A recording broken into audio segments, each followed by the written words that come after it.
Today I'm gonna reveal the conspiracy to hide the true shape of the Earth.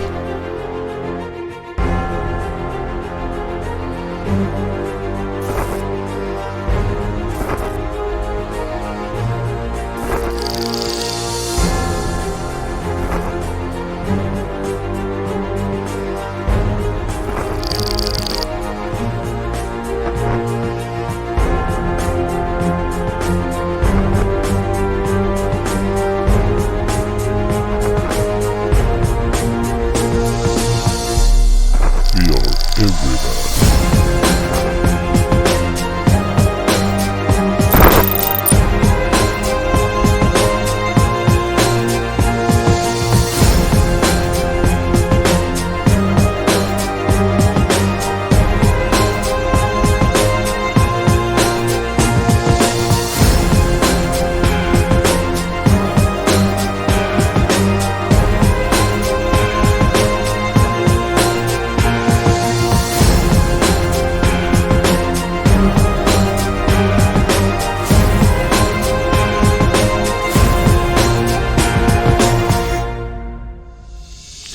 We are the militaries, Illuminati, the Freemasons, the Church, the governments of the Earth, NASA, and all agencies around the world.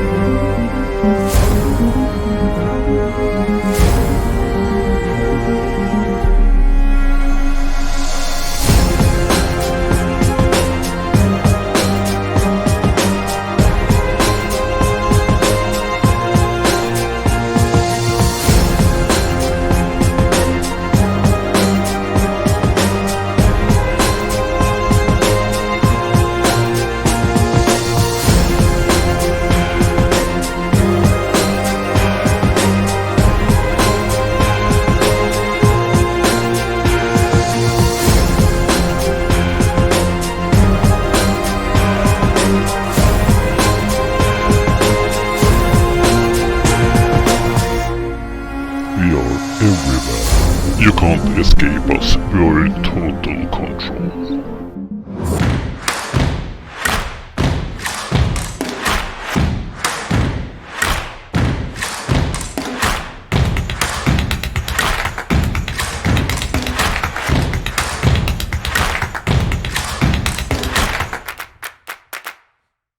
Welcome. Today's topics are who hides what and why.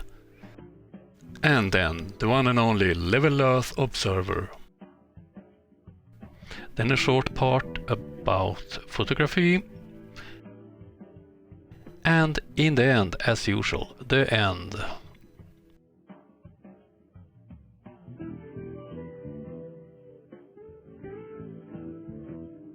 Before we continue, I want to thank everyone who supports the channel.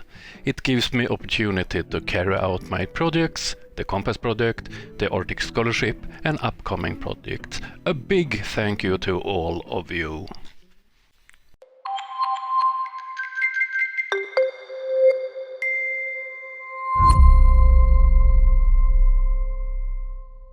According to Flat Earth fanatics, we are all deceived. Someone does not want us to know that the Earth is flat. But they do not agree on who is behind this conspiracy and why. For any logical thinking person, this should be the first question you ask yourself before you start thinking about gas pressure without the container or if gravity exists. Many American flat earthers like Taboo Conspiracy and Nathan Thompson believes that it is about denying God's existence. And they are desperately trying to find support for the theories in the Bible. Let's listen to the Jesuit priest and the Catholic Church chief astronomer Guy Coslimando. Why does the Pope have a bunch of astronomers? It's a question we always get asked. And there's kind of the narrow reason. In 1891, Pope Leo XIII wanted to show the world that the church was supporting science, because at the end of the 19th century, that was just the time when the myth was becoming invented that somehow the church and science were opposed. The deeper history goes back to the fact that, in fact, the church has always supported science. You had to learn astronomy as one of the 7 courses in the medieval universities before you got to go on to theology or philosophy. The fact that there are telescopes on the Pope's summer home is a visible sign that literally the church is supporting astronomy. The important message about this support is not just to those who would criticize the church, but it's also an important message to people within the church who might be tempted to criticize science, who are suspicious of science, who want to say that all science is dangerous. That's not traditional Christianity. If you believe that God created the universe, then knowing how God created the universe is a way of getting to know God. That was the words of a well-educated man. He has studied religion and science for almost 15 years. But Taboo and the other fools obviously thinks they knows the Bible better than this man. As I mentioned several times before, I don't believe in God, but I respect people's beliefs, and I recommend you, if you're interested, listen more to this man and his view on religion, Christianity and science. He's very interesting to listen to. You can find TED Talks and so on.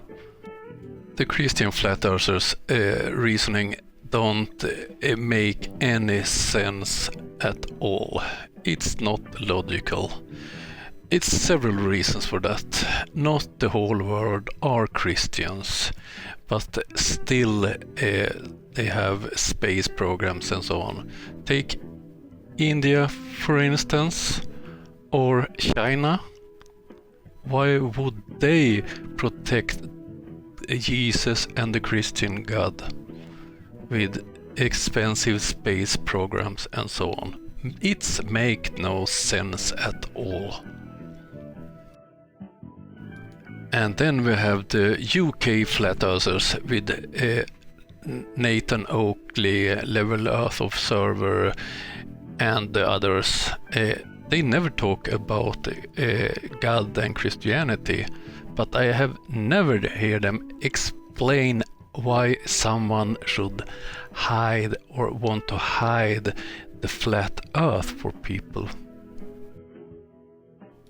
Nathan Oakley, Level Earth Observer, Dell, have any of you some kind of explanation who and why are they hiding flat earth for people? I think it will be silence. I think I will not get a reply on that simple question. And then we have the yoga instructor in Thailand, Eric Debay, who tries to create his own cult, and he's misrepresenting several religions and beliefs and ancient books and so on.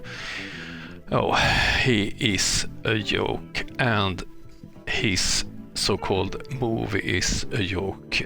Perhaps you already understood that my intro for this video was my version of his silly film or video.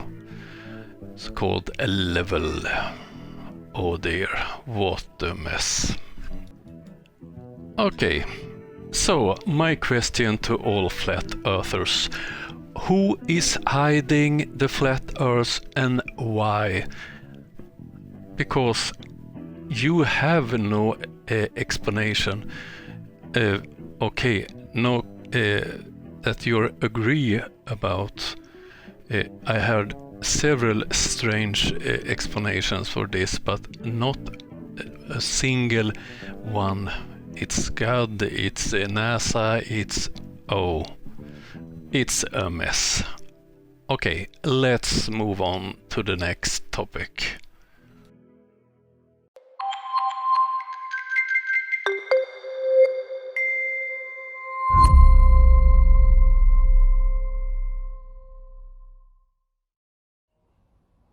So with the Globe representatives online running scared from this force the line, or any real-world scientific measurement of our Earth, even the most hardened of Globe believers now have got to be questioning and doubting the Globe, and of course the people who represent the Globe online, supposedly men and women of science, but strangely enough, given the opportunity to do real science, a real measurement of the Earth, none of them want to get involved. Oh dear, oh dear, oh dear, it's Level Earth Observer again. And he's complaining as usual. Now we don't dare to do a force the line experiment. But why should we? When did you do an experiment that proves the flat Earth? I can give you many examples of people who made experiments that proves the globe. Tommy Grönewald with the wind turbines, Mage project by Mr. Sensible, and the list can go on and on and on. But you, Level Earth Observer, I've seen some videos where you misused a camera and thought you were proving a globe. But beside that, what have you done other than complaining about CGI on ISS and NASA videos and so on? You have no knowledge in the subjects you're discussing. You know nothing about spacecrafts, and you know nothing about how you see if it's a CGI or not. So, Level Earth Observer, it's time to do some experiments by yourself, and then I don't mean your cup of tea up in your tower crane. Do some real experiments, dear sir. The top boy, with what's he got? 427,000 subscribers. We're going to give him the opportunity, and he's going to prove the point. He's going to scientifically destroy, and this is the only true science that's coming from his channel indirectly.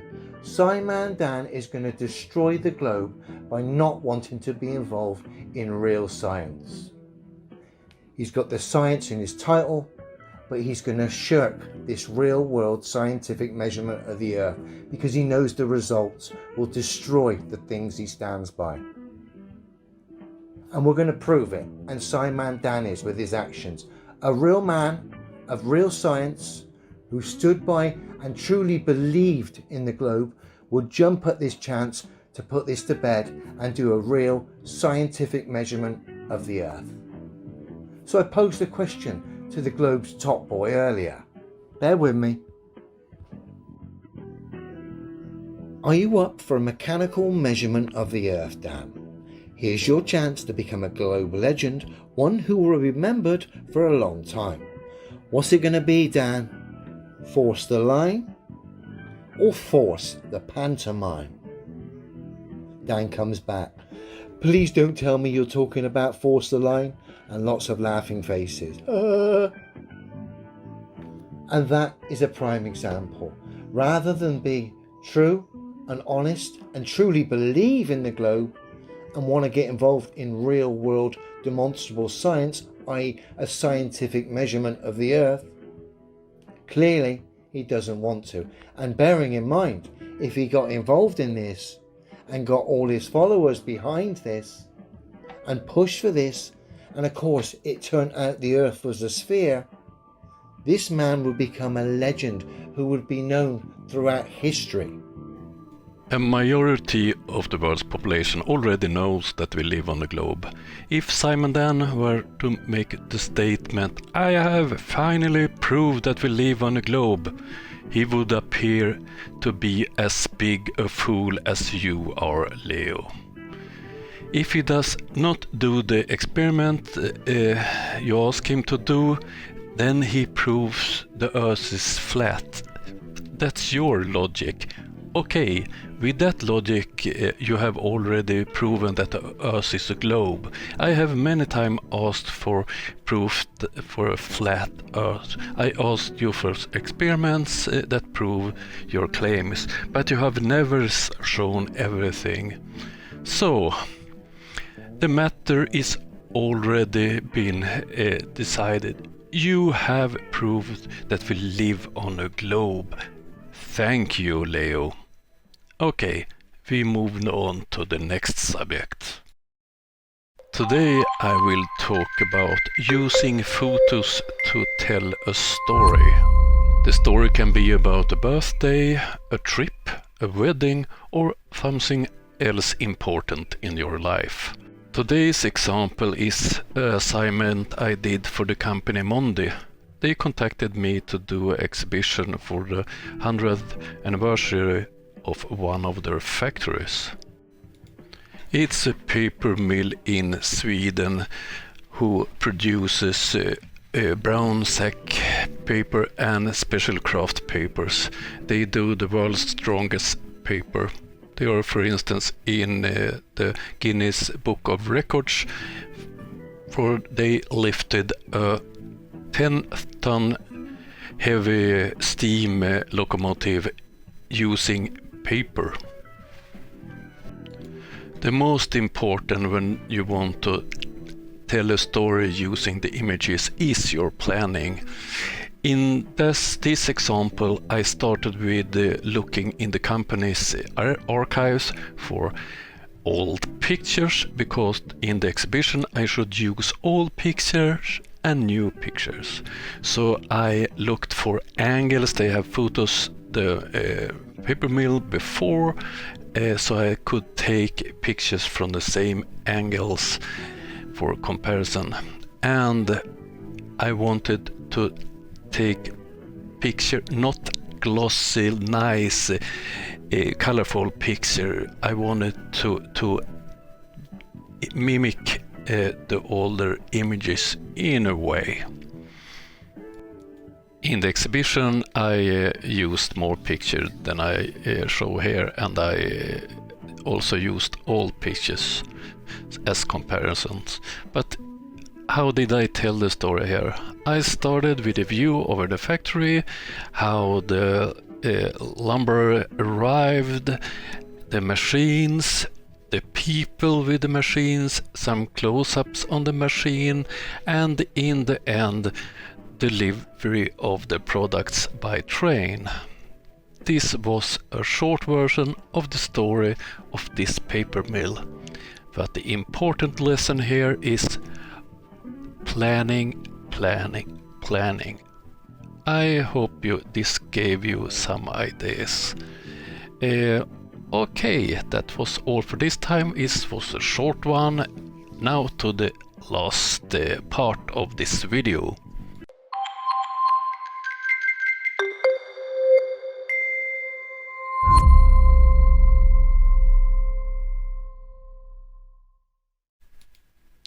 Okay, that was all for this time. I hope you liked the video.